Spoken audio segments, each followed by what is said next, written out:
I never touched my summer sandwiches.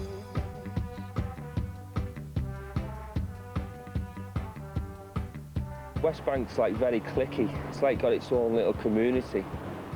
Clicky in a way, but also friendly, you know. If you can get once you get over the initial, who's that like, you know. When Her Majesty came to our downtown, we had the wines in a brew down Stewart Avenue. When Her Majesty came to our downtown, They was always artists, always, from the day I met them.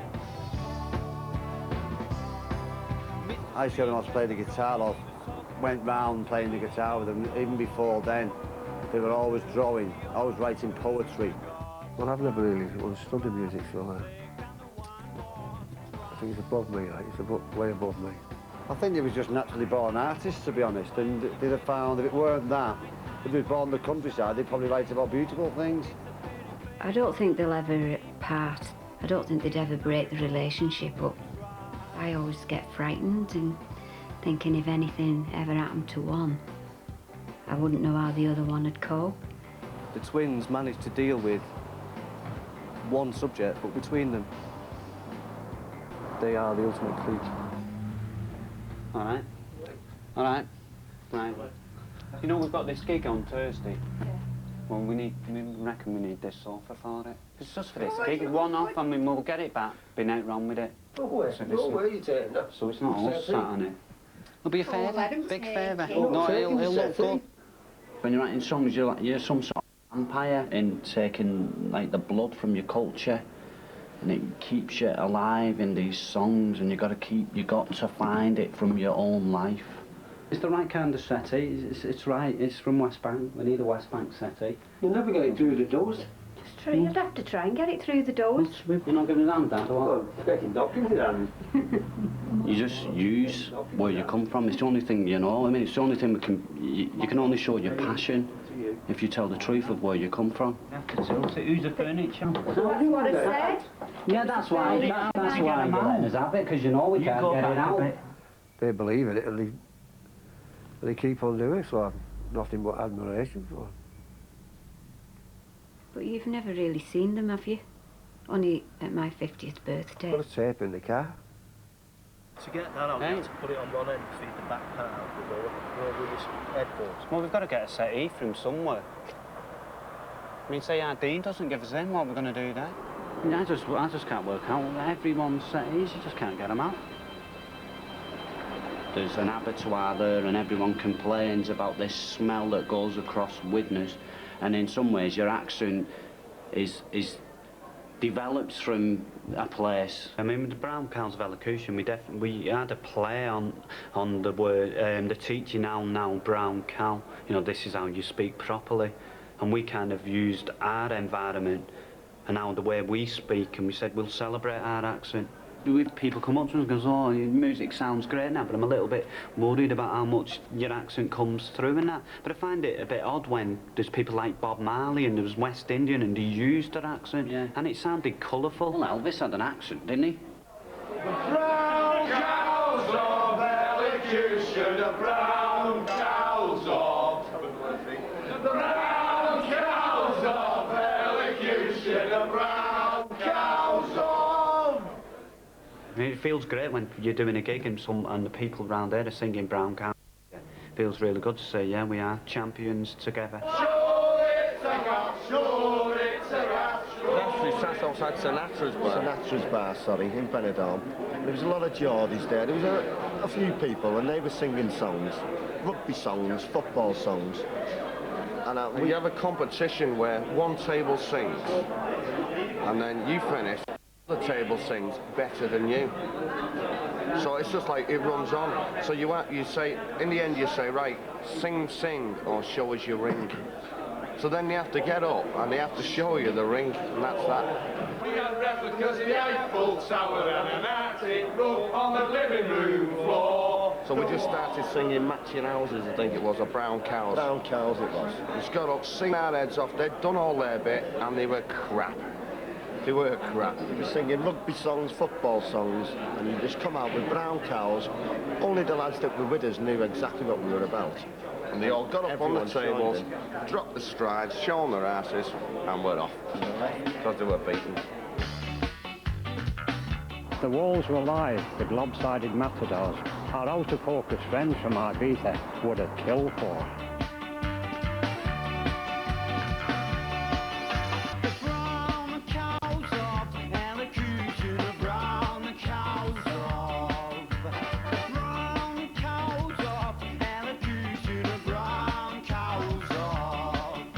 Gary wanted him to do it, like, because he seen him at a party, my mum had a party, like, and he said that'd be good, that, to have a dancing at a gig, like.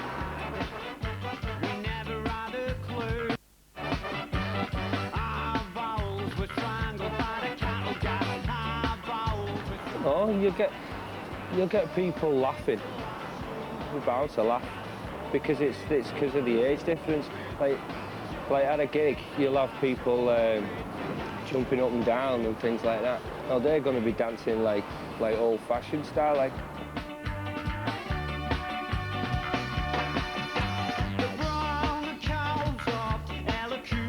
It's a bit embarrassing, like, you know, you don't want your mum on dancing at mate's gig and that, do you? Like the lyrics, like everybody thinks they're complicated, but if you look at the lyrics and read them properly, like it's all common sense really of what's happened in their life. You know, the way a mad teacher would be leaning on the table like that, and you'd see his fingers and knuckles, and I like looking at things like that, remembering it, or remembering someone's carpet, as if you're taking a photograph and you write words around it. There's a line in one of the songs, in it. It's a sporty thing. We're talking about getting a shower in school, and there's the line that goes Coventry blue. There's a line that says, "My balls turned Coventry blue." And the reason why is because I just remember this Coventry kit, this light blue Coventry kit was like in some ways... The coldest colour, wasn't it? The coldest colour going. It was like a nerd's football kit as well. And to remember that kit and then use it to say my balls turned to Coventry blue, it just expresses it. I mean, there might be times where our Carl's not with me and he'll come back and say, I've got this line. I could start writing it and then, you know, fall asleep in a settee and he'd finish it off.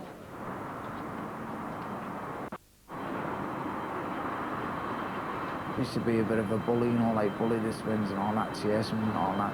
It was just like the way it was, you know, like skinheads and all that. You'd have the reputation to keep. So it was just, you know, you'd go around fighting with different people and all that just to try and prove something. We weren't fighters, if you know what I mean. We couldn't fight on the streets and things like that. Couldn't. We didn't even help each other, you know what I mean? If someone was going to bully him, we couldn't even join in, and because my dad used to always say, well, there's two of you. You've got an advantage, you can't beat the one over them all, but we both used to run it together, like, just make sure. But my dad, well, it's a lie, isn't it, when people say if you hit someone back, they won't hit you again. Because if you hit someone back, you can't get rid of him. Can you swim? Well, swim in that, a double axel, triple somersault, spick. Yeah, Brad, he was definitely Buck's corner, was his, with the other guys, like. While you're headlocked in a farting armpit. Brad says to us that he was never a bully, but in a way, I think he was. I think he was more powerful in his words, you know, he could use words. Words can be used to scare people. When we was kids, there was like a natural progression from adolescence to adulthood. The younger kids stood on the green box corner, and when you got older, you went to Buck's corner, and then gradually you'd come into the pub. You'd fight to preserve your place in the hierarchy as it was. You'd fight. We fought to take Buck's corner off the old. For a bit, we avoided Buck's corner, yeah, because there was older lads there, and you know, and there was a certain amount of aggression, and it was the territory, you know, it was where the cooler guys would be. All the punks would be on the corner, and that was terrifying because you had to come off the bridge and walk through West Bank, and that was right ahead of you, and you'd see there'd be about 20 of them all standing there, like wrestling with each other and smoking and spitting. I want to take some photographs of you. I want the territory. There's your territory, there's the pub corner. All right, Paul. All right. I think we kind of we've got to include you in our photo album as we went, and we've known you. You've known us all our life. We've known you all our life. Yeah, been through time. So would you be a photo album for that? Yeah, sound, yeah. You ready then? So this is vital to us. Right. Do you remember actually hitting people on this corner? Remember any of it? Remember like Druncornians coming over and... Yeah. When we were skinheads, I think we got picked on and that, and people coming through wanting to take us because we had skinheads and boots on, and they thought, yeah, there's an hard bob, like. Yeah. One of them, innit?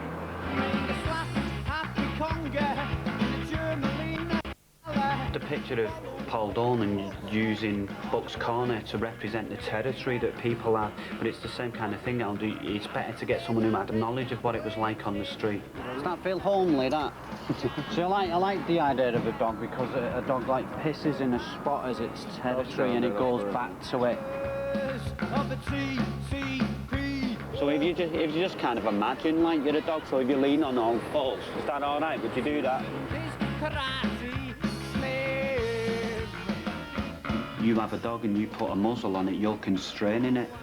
And I think that kind of says something about where you're from anyway, saying there's a certain amount of constraints there. And if you're brought up in a place where there might be violence around you anyway, you could have violent tendencies. I did give them a bit more respect, yeah. I mean, I was just knocking about on the street corners and that, and they were starting bands. Or they were doing something. But I wasn't, I was just hanging around all the time with the older lads.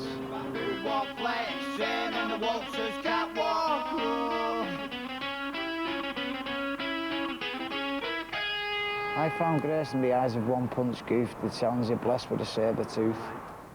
Yeah, I think music helped us get on the corner and say, because when we started to be in bands and that, then then people appreciated us a bit more. And that's when we got our power and had a voice. And we, in a way, became like the hard men in a way, because we could use our voice. You might find this a bit odd, right? But what's happening next door, we're doing a gig tonight, and we're like trying to set up a living room and stuff. But when we were coming here before, we noticed your washing line, and it just looks set out just perfect for the job. It just goes behind the band. It'll dry quicker. And we'll bring it back when it's dry. Do you reckon? It's dry. We'll definitely bring it back straight as soon as the gig's finished. Now go fast, then you don't have to go slow. I don't like him sitting in the chair, reading about football when I want him to come out and come on, we've got to hurry up and do something. I think he's more angry than me. I'm a bit more laid back about things. Probably hate everything about him and love everything about him. Like there was a time when he'd be going out with his girlfriend all the time and saying, Gary, we're missing out here, we've got to write some songs.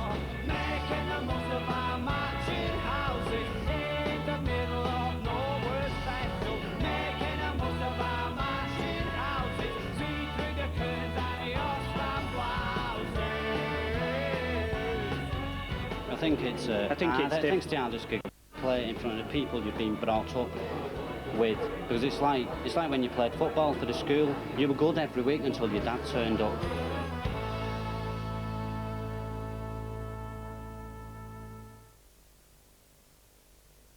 I reckon he'll well get his hands in then. You can. That kind of, there's the reputation, there's the tough guy, but we put them on, that's kind of pacifies you, and that also, it looks a bit more at your history, just because we're using skin and things, and understanding what you went through, with your warts. They give me a view of the world, and, have a look at the smoke and, the pollution, things that never even opened my eyes to. He didn't always want to be tagged hard. It was as if it was a burden to him sometimes. The one thing about Ray Pye, he was never a bully. Never a bully. He would always stop fights. Just because he was tough, it didn't mean that he wanted to hurt people. He had to be tough, because there was a time when he had a lot of warts. Yeah, there was hundreds. It worked out there was 557. altogether when they finally counted them. I mean, there was 27 warts on my little finger. They feel weird inside, then. Does that scare you, that? I had all kinds of treatment for them, getting them cauterised. I used to get needles put in my hands to freeze them, cut off with a scraper, a red poker sort of put in, burn the roots off. In the end, anyway, I got hypnotised. Then they went and took me in again and counted them again, and I had 204 after 1 week, which was a brilliant thing. They said I'd be left with one wart would probably never ever go, and that's... I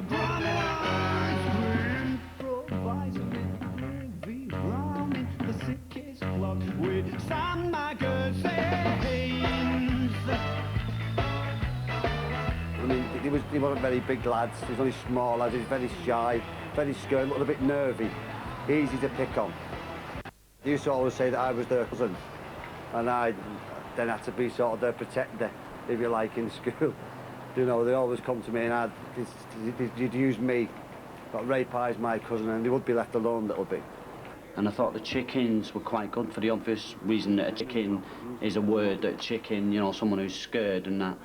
And also, I like the idea of chickens being like the goose pimples on them, the idea that it was like his skin, it was shivering. And also, because it became the boxing glove. Yeah, it was the boxing gloves as well. It could be the attacker and the attack at the same time, and you were leaving that open.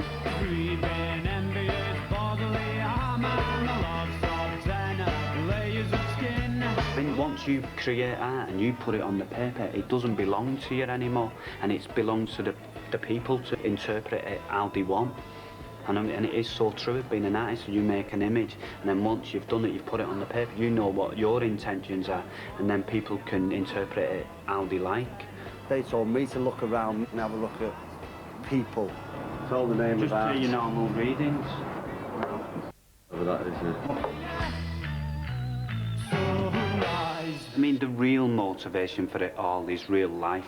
There's a lot of things from here that we would use. I mean, there was two guys that have been important that we didn't know too well, but the guy's name was Sean and Rafi, and they were well known in Widnes of kind of graffiti and everywhere. And the idea that there was a relationship, so connected to each other. There was like a male bonding, not like that connection, like the Sean and Rafi, like Butch Cassidy and the Sundance Kid, and all them connections. Yeah. Like Thelma and Louise, he does that thing, the relationship between two people and how far they can go together. And it does go dark, doesn't it, with Sean and Rafi actually killed themselves in a car. And we can use the reference point in our song saying we know where we are going under together in a gas-filled car. And it kind of pays tribute to their relationship together. And they must have been so brave and have so much kind of faith in each other as people to say we will go together. I think it's interesting that we only knew him by the writing that was on the wall, and in a way that's what we're doing. People know us. The truth is when we're writing.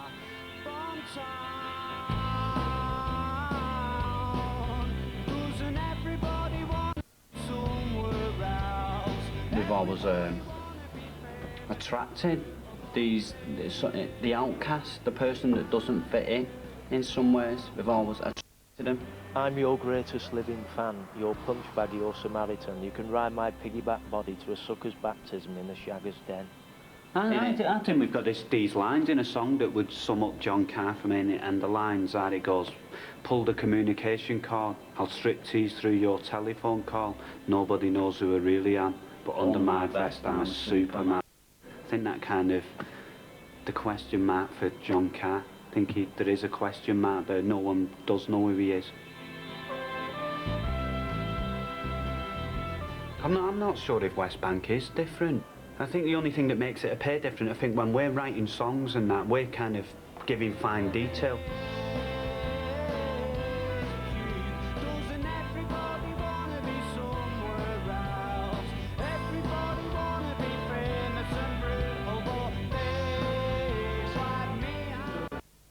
Sound check for tonight went too well. Usually have bad sound checks. Everything's bad, everything's hectic, you'd have a good gig. And I'm a bit worried that it's gone a bit too smooth.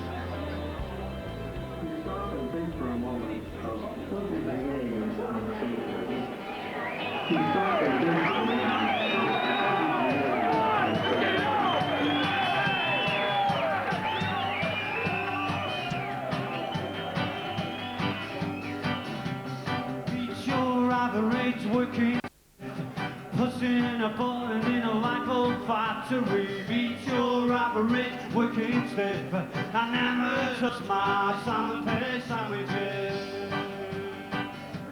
The Twins as a clique in West Bank, yeah, it's the ultimate. They are the epitome of all that community down there. And this is definitely for Sean and Happy. Legs on. You can all dance now.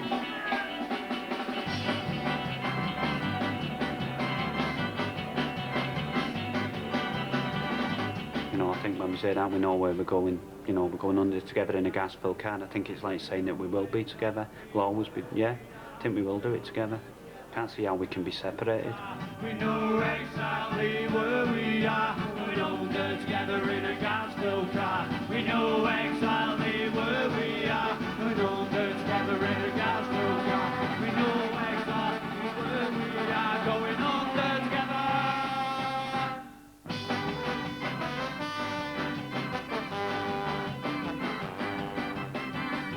I really believe there's places like this everywhere.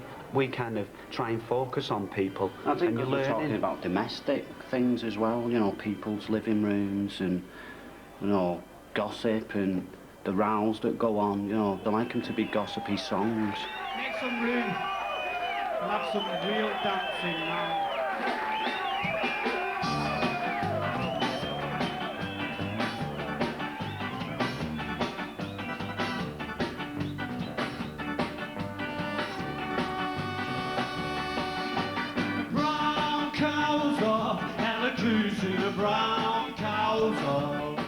I think we're successful just because we're still doing what we do.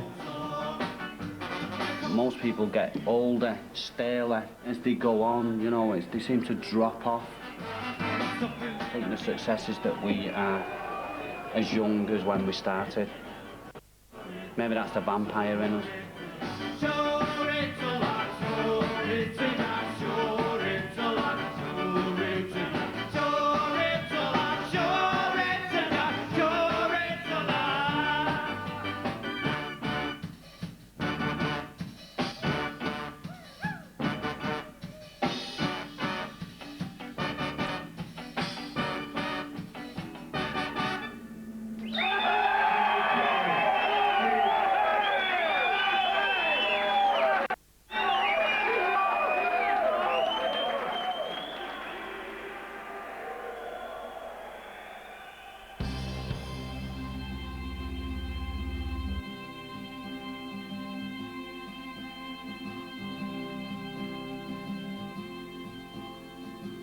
In a few moments, we continue our look at